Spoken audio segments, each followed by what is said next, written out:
We're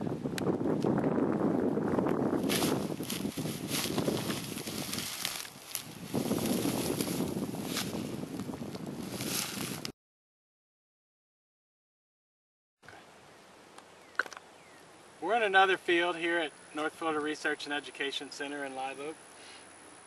And I wanted to show you an example. This field was recently rolled. We had very high biomass. In this case, we actually only applied 30 pounds of nitrogen and got the lush growth out of this rye cover crop. What I wanted to show you was some of the moisture retention capabilities of having this insulating layer above the soil. And as I dig into this hole, we're in a scenario where we haven't had rain on the farm for several weeks. But because we got this cover crop rolled and killed before we hit that dry period, we basically retained the moisture. As you look at this shovel of soil, we end up with a pretty moist soil. This is something that we could probably plant into right now if we're ready to do that and have the soil moisture that we needed to germinate the seed.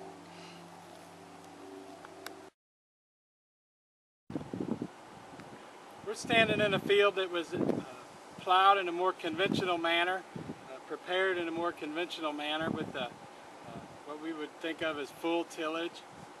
This field would have had probably 3 passes with a heavy disc or harrow, and then probably a finishing disc to smooth it out, and maybe a roller to roll it to a smooth surface. That's basically going to mechanically take care of our weed control. However, you see a lot of weeds coming through. There's nothing to prevent those weeds from germinating and getting a fresh start. One of the problems that we've had this spring in this scenario is wind blowing sand and topsoil away. If you look at the surface of the soil, you can sort of see the dune texture to it where the sand's been blowing across the surface. The other thing I want to show is some of the loss of topsoil moisture. As I pull that sample out of the hole, you can see it's very dry till we get down to the subsoil. If you come look inside the hole here, it looks like it takes about 6 inches deep before you get to soil with any moisture that you could work with to plant a crop. So in this scenario, we'd be waiting for a rain to come along to moisten this topsoil to be able to germinate a seed.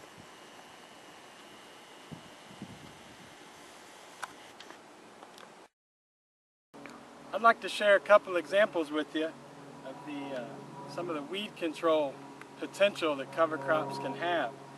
This was a field that we harvested a corn crop, a non-irrigated corn crop last fall, I'm sorry. You see a lot of corn residue in the field breaking down.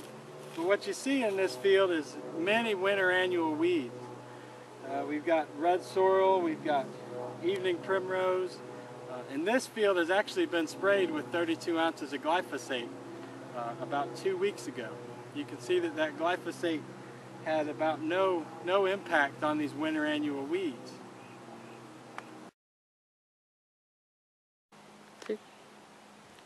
This is the second example I'd like to share with you.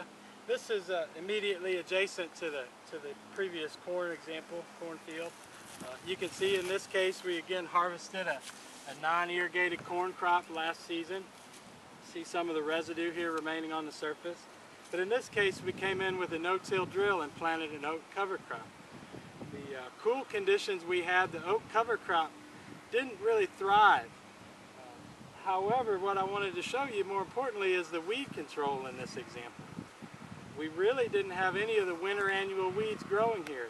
This has been sprayed again with 32 ounces of glyphosate, and it has killed the cover crop, but we don't have any of those remaining winter annual weeds to contend with.